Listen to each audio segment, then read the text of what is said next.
Você sabia que Deus quer enriquecer você abundantemente? Mas atenção, eu não estou falando apenas de riqueza financeira. Embora Ele te enriquecer em todas as outras coisas, dinheiro deve fazer parte dessa riqueza de Deus para a vida dos seus filhos. Há uma riqueza que transforma vidas e ela não pode ser corroída pelo tempo e muito menos roubada. Então fique comigo até o final deste vídeo que eu vou mostrar para você o desejo do coração de Deus de enriquecer você, de levar você a viver uma vida próspera em todas as áreas. Mas eu vou tratar aqui especificamente sobre riqueza financeira, transferência de riqueza.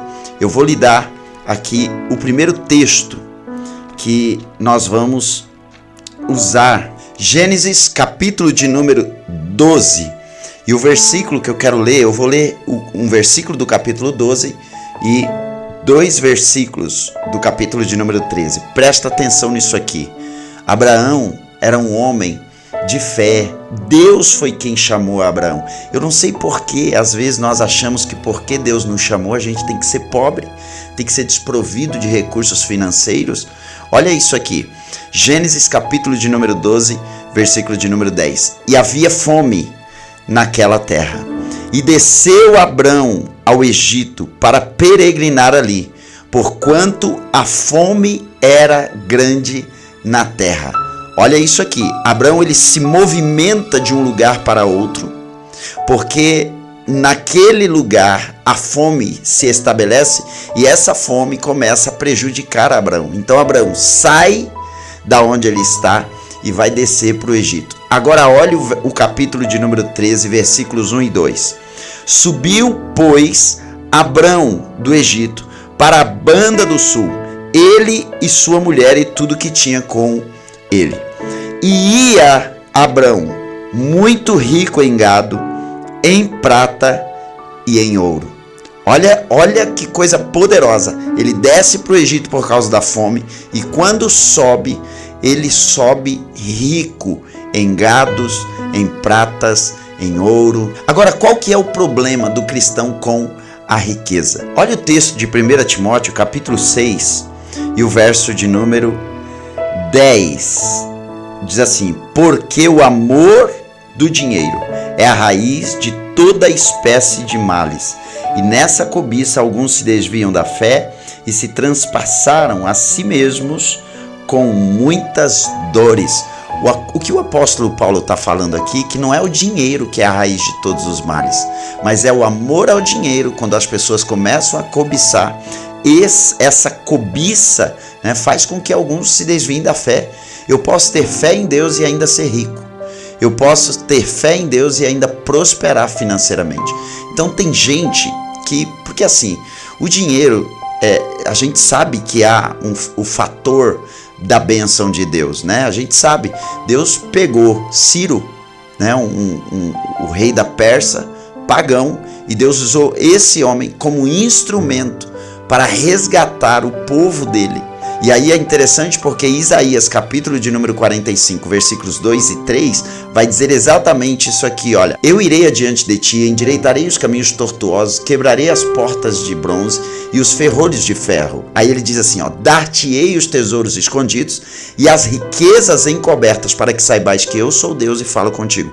Então, Deus está falando para Ciro, eu tenho riquezas encobertas, tesouros encobertos. E que Deus está dizendo, se você se dispor, eu vou te dar tudo isso. Agora, Deus falou isso para um rei pagão. Imagina para você, que é filho obediente e que ama a Deus. Então, cuidado, por quê? Porque a Bíblia diz em Oséias 4:6, que o meu povo padece porque faltou conhecimento. É a falta de conhecimento que tem levado o povo de Deus a viver uma vida miserável. Um Deus grande, mas uma vida medíocre, pequena. E aqui eu não estou falando sobre ser pobre ou rico, mas é sobre você acreditar que Deus quer enriquecer você abundantemente. Olha só, 1 Timóteo capítulo 6, olha o verso de número 17. O texto é assim: manda aos ricos deste mundo que não sejam altivos. Nem ponham a esperança na incerteza das riquezas, mas em Deus, que abundantemente nos dá todas as coisas para delas desfrutarmos. Olha a ordem que Deus está falando para os ricos deste mundo. Ele não está falando dê todo o seu dinheiro, abra mão da sua riqueza. Não, ele só está falando o seguinte, manda aos ricos do mundo que não sejam altivos. Nem ponham a esperança na incerteza das riquezas, mas em Deus, que abundantemente nos dá todas as coisas para desfrutarmos. Então Deus não está mandando o homem abandonar a riqueza, abrir mão de prosperar, abrir mão de ser rico. Deus está trazendo um alinhamento sobre o que a riqueza pode ser na vida do homem. A Bíblia diz assim que os planos bem elaborados levam a gente à fartura. Então, se nós tivermos bons planos, acredite, nós vamos ter fartura. Agora, o problema é que ser crente e rico hoje se tornou um problema. Ser crente e prosperar financeiramente se tornou um problema. Aceitar Jesus como Salvador da sua vida e ter dinheiro virou um problema. Então nós precisamos desse alinhamento. Não é o amor, não é o dinheiro que é a raiz de todos os males. É o amor ao dinheiro a raiz de todos os males. Então o que Deus está querendo nos ensinar sobre riqueza é: eu não posso fazer da riqueza a minha segurança. Eu não posso fazer do meu dinheiro a minha fortaleza. Não. Eu preciso seguir, independente da minha condição financeira, confiando em Deus. Em Provérbios, capítulo 11, Provérbios 11, 28. Provérbios 11, 28.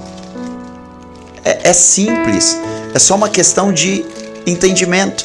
Provérbios 11, 28 diz assim: aquele que confia nas suas riquezas cairá, mas os justos reverdecerão como a rama. Perceba, você não é injusto porque você é rico. A injustiça está em você pegar o seu dinheiro e substituir, colocar a sua confiança no dinheiro e abrir mão de acreditar em Deus. É isso que o sábio Salomão está nos ensinando. Então, meus queridos irmãos, Deus não é contra a riqueza, Ele é a favor.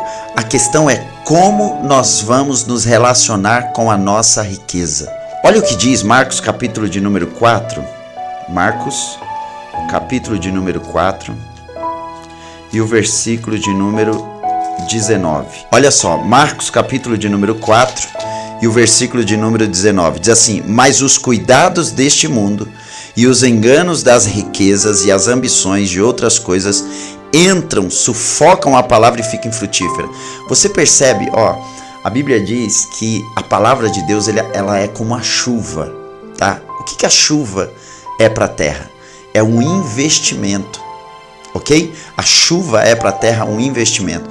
O que eu não posso? Eu não posso deixar com que as riquezas se tornem tão importantes para mim a ponto de eu abrir mão da palavra de Deus, do investimento da palavra de Deus. Ok? Então, aqui na parábola do semeador, fala exatamente sobre pessoas que se deixaram ser levadas pelos enganos das riquezas, pelas ambições das outras coisas, permitiram que a riqueza e essas ambições por outras coisas sufocassem a palavra de Deus. Então, você, independente da quantidade de dinheiro que você tem, continue recebendo esse investimento de Deus sobre a sua vida, que é a palavra de Deus. Então esse vídeo é um investimento dos céus sobre a sua vida. Para quê? Para você crescer ainda mais. A chuva, quando ela cai do céu sobre a terra, ela não pergunta: e aí, tá bom de água? Não. Ela vai cair independente da condição da terra. É um investimento dos céus para a terra, assim como a palavra é um investimento de Deus para a tua vida. Para quê, pastor? Para que essa terra produza ainda mais. Então a palavra de Deus, ela não vai confrontar você para você ficar pobre. Não é para isso, não. A palavra de Deus não está vindo para fazer você sair da condição de rico para se tornar pobre. Não é para isso. Jesus, ele fez isso por nós. A Bíblia diz que ele se fez pobre para que pela sua pobreza nós fôssemos ricos. E ricos em quê? Em tudo, gente. Não é só rico emocionalmente, não é só rico espiritualmente, não é só rico familiarmente. Não, mas é ser rico em todas as áreas, inclusive financeiramente. Porém, nós temos essa clareza que a verdadeira riqueza vai além do dinheiro. Você entende? Mas o dinheiro, ele é um componente legal dentro da sua vida. É isso que o Espírito de Deus ministra no meu coração. Ele está dizendo assim, ó, permita que o dinheiro se torne um componente legal na sua vida e não ilegal. O problema é que nós, quando deixamos de confiar em Deus para confiar nas nossas riquezas, nós trocamos o lugar de Deus pelas riquezas. Nós colocamos a riqueza como Senhor e colocamos Deus como nosso servo. O dinheiro, ele é o servo e Deus é o nosso Senhor. A riqueza, o dinheiro como Senhor é um péssimo Senhor, mas como servo, ele é um grande servo. Então não mude a posição de Deus na sua vida com a riqueza. Deixe que a riqueza ocupe o lugar dela que precisa ocupar e gerar os benefícios que ela pode gerar, mas nunca substitua Deus pelo seu dinheiro. Agora olha o que o apóstolo Paulo escreve em Romanos capítulo 8, Romanos 8, 32. Romanos 8, 32. Olha o que diz a palavra do Senhor. Romanos 8, 32. Aquele que nem mesmo seu próprio filho, ok? Que nem mesmo seu próprio filho poupou, antes o entregou por todos nós, como não nos dará também com ele todas estas coisas? Então o Senhor quer cuidar de cada um de nós. Tem um texto na Bíblia, em Mateus capítulo de número 6, é um texto que eu acho muito interessante, né? Porque é Deus trazendo esse alinhamento. No texto de Mateus capítulo de número 6 e no verso 31 diz assim, olha, não andeis ansiosos, ok? Ou inquietos, dizendo, o que vamos comer? O que é que nós vamos beber? O que é que nós vamos vestir? Porque todas estas coisas os gentios procuram. De certo, vosso Pai Celestial bem sabe que necessitais de todas essas coisas. Deus sabe qual a melhor forma de você ser bem cuidado por Ele. E acredite, a Bíblia diz, busque em primeiro lugar o reino de Deus e a sua justiça. E todas estas coisas. Por que todas essas coisas? Os discípulos estavam preocupados com o que eles iriam comer, beber e vestir. Então no verso 33 ele vai dizer, busque em primeiro lugar o reino de Deus e a sua justiça. E todas essas coisas, o que? Comida, bebida, veste, todas essas coisas vos serão acrescentadas. Então nós podemos declarar juntos aqui, confiamos em Deus acima do nosso dinheiro. Mas acreditamos que o nosso dinheiro é uma bênção de Deus sobre as nossas vidas. Amém? O dinheiro é uma bênção de Deus sobre as nossas vidas. O dinheiro não é maldição. Quando é igual Noé. Noé, quando ele sai da arca, a Bíblia diz que ele planta uma vinha e ele vai se embebedar daquela vinha. Você não pode usar o dinheiro para você ficar bêbado. E quando eu falo bêbado é no sentido de perder os sentidos para as coisas de Deus. O dinheiro ele precisa ser o seu servo, para não ser o seu senhor. Porque se ele se tornar o seu senhor, ele vai se tornar uma maldição na sua vida. Agora que você já entendeu, eu gostaria que você deixasse a sua opinião nos comentários. O que você pensa sobre o dinheiro? Já se inscreva aqui no canal, acione o sininho para você não perder nenhum conteúdo e compartilhe esse vídeo nas suas redes sociais. Que Deus te abençoe. Paz.